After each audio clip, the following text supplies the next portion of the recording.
Welcome to Entry Point Faith, where every week we discover fresh meaning in the world so you can find faith your way. This week's message is brought to you by guest speaker Mark Miller.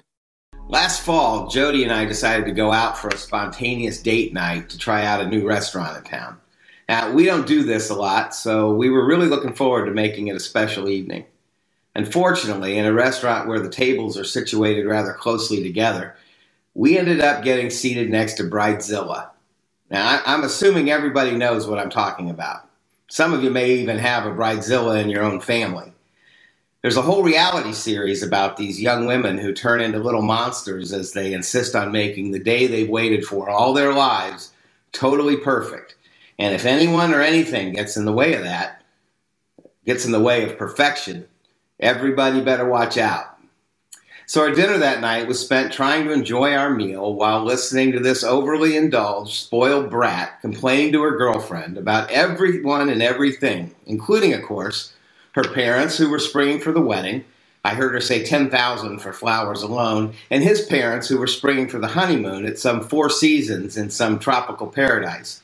She was so angry and resentful, and I was getting such an earful. It was all I could do to keep from interrupting her to suggest that maybe all this negative stuff she was going through was some kind of sign, and that she should immediately go out, not waste time by staying for dessert, and cancel the wedding before it was too late. I went home that night and wrote about the experience on my Facebook page. Jerry Toomer responded with his typical, "That'll preach," which was immediately followed by Nancy asking, "When did I want to preach it?" So that got me thinking about, even more deeply about resentments, particularly the role they used to play in my life, the role they still occasionally play when I let them, and how much more at peace I am when I can cast them away. I have some friends that I meet frequently for coffee, and we just love pithy slogans. I chose one of those as the title for today's message.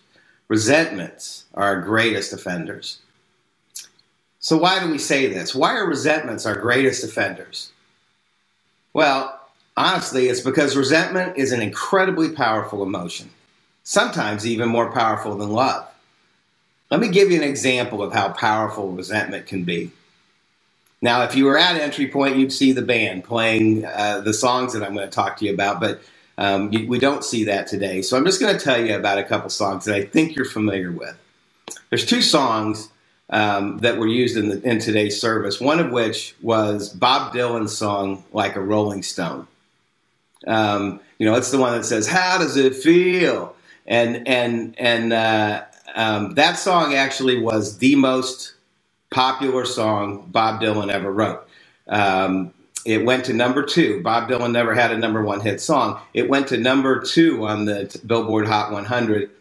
And has been an extremely popular song. The other song that comes to mind is a song by Carrie Underwood called "Before He Cheats." And that's the one where she talks about scratching in her name in the side of his four-wheel drive. And that song was the number 1 song in the country for 2 months. And it is the biggest song that Carrie Underwood ever recorded. So the question is, what do these two songs have in common?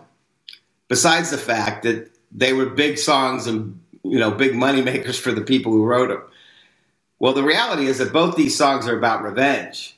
They're both about getting even with somebody who had it coming. That's why we love these songs. That's why they went to the top of the charts, because we all relate to them viscerally. Admit it. Most people love a justified resentment. When we hear Carrie Underwood talking about scratching her name into the side of her boyfriend's truck after he's hurt her, we relate to it because we've all wanted to get back at that person who hurt us. And when Bob Dylan sings to that old girlfriend or boyfriend who rejected us and broke our hearts, "Now how does it feel?" we sing along at the top of our lungs because we've all fantasized about the day they'd realize how awful they had been. And for them now, it would be nothing but suffering because we were definitely not coming back. My friends, I'll admit as I stand here that I've been battling some heavy resentment this week. Our son Nate was robbed last Monday night in Atlanta. And the experience was traumatizing for him, and it was traumatizing for Jody and me too. Now, Nate is physically fine, but my gut tells me that it'll be a while before we all feel like he's safe again. I've had a lot of resentments related to this incident. I resented the two people who committed the crime, to the store's security guard who refused to assist my son in a moment when he was obviously in terrible distress, and to the Atlanta police who finally got around to showing up 2.5 hours after the 911 call went out. Honestly, my resentment is literally running riot. But here's the thing. I must let it go. You see, I just can't afford resentment in my life. Resentment can ruin friendships and break up families. Taken far enough, resentment can even kill a person. It happens. I've seen it. Even a small resentment can block us from experiencing joy. I mean, think about it. Resentment and joy can't really live in the same space. There's a spiritual writer I like a lot from back in the 30s. His name was Emmett Fox, and he noted this truth. I cannot enjoy peace and serenity if I also entertain opposing forces in my life. I cannot benefit from the efficacy of prayer if I hold on to resentments. There's literally no good that can come from harboring a resentment. So if we can see resentment as the cancer it is, then what's the cure? Well, I've often heard that expectations are future resentments in the making. I work hard at having as few of those as I can, but if I feel like my rights have been violated, it's game on. So I need a curative strategy to mitigate these resentments whenever they crop up. Here's what I've learned. The cure for resentment comes in a carefully mixed cocktail of actions.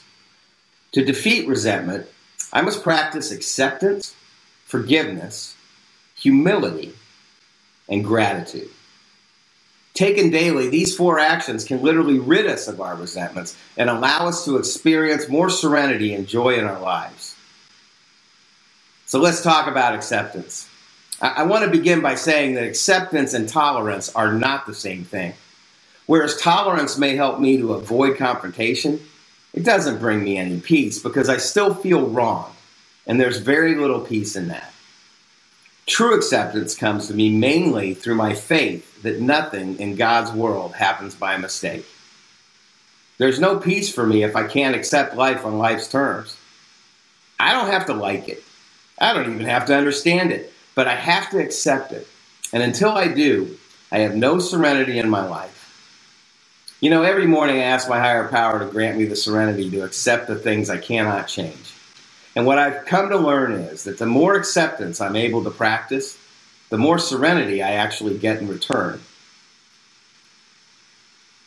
I tend to group forgiveness and humility together. Here's how they manifest for me when it comes to managing resentments. I use a process of self-inventory when I'm faced with a resentment. I used to put this kind of stuff down on paper, but today I kind of have the process sort of hardwired into my brain. When I feel resentment towards someone, I ask myself, what did they do to upset me? And then I think about how this makes me feel.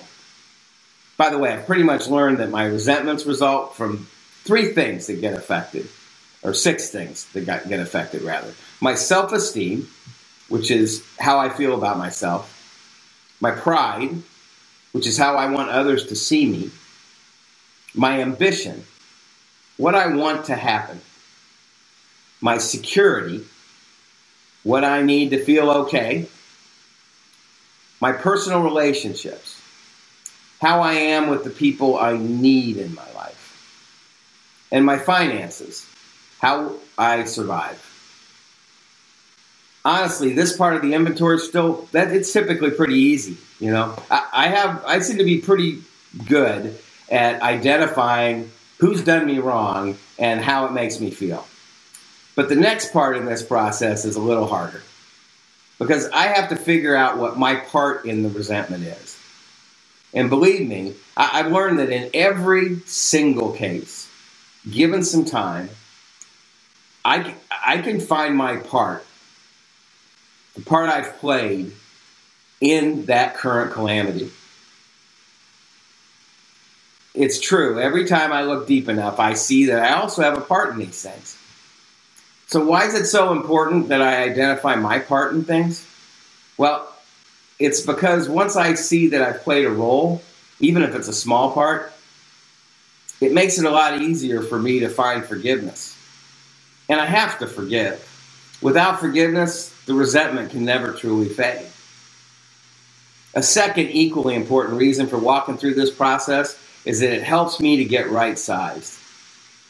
It's my ego that wants to scream at my offenders. Who do you think you are? Don't you know who I am?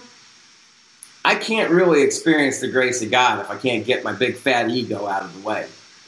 Humility in the face of resentment can be a bitter pill to swallow. But humility allows me to open the door to my higher power and the people in my life. And of course, the more I can shrink my ego down to a reasonable size, the less likely I am to be constantly critical of other people. The less likely I will be to have expectations that turn into resentments. The last action is gratitude. Where resentment drains our energy as we ruminate on what we feel has been taken away from us, gratitude energizes us and opens us up, not only to what we receive, but to what we can give back. While resentment undermines our relationships, gratitude builds and sustains our relationships. You see, gratitude is an action, not just a feeling. To rightfully express gratitude, we not only express appreciation, but we share gratefulness through how we treat other people. In this way, gratitude becomes sort of a critical indicator for me of where I stand with another person regarding a resentment. If I have a person in my life with whom I can't share gratitude, that becomes a pretty clear signal that I have some level of resentment and something with that individual that I need to correct. Now, this is church, after all, so I have to be honest. The strategy is something I've only recently learned, and I don't have it down to the point where it's automatic. I still occasionally find myself wallowing in resentment. But because I'm at a stage in my life where peace and serenity are two of the most important things to me, I try not to let these things fester. I now know that these resentments not only hurt me, but they can ultimately hurt the people I love the most. And once I can see this, I also know that I have an obligation to make things right. As I close today, I hope I've given you something you'll think about the next time you're wrapped up in the rage or angst that usually accompany these resentments. Try asking yourself, does my justified anger make me feel any better? Or is it really like I'm just taking poison and hoping the other guy will get sick? I promise you that this strategy of humble self-examination, coupled with acceptance and forgiveness, and a little gratitude for the almost perfect world God has provided, works wonders. You may not change the reality of your situation, but you will undoubtedly find more peace in it. And if all else fails, just remember the words of the great theologian Elvis Costello, who once wrote in a song, "What's so funny about peace, love, and understanding?" Rock on.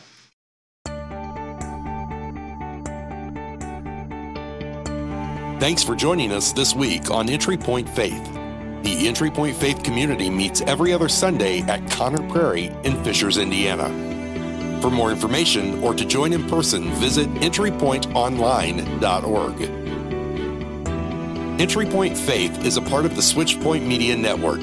Find a variety of podcasts by visiting switchpoint.media.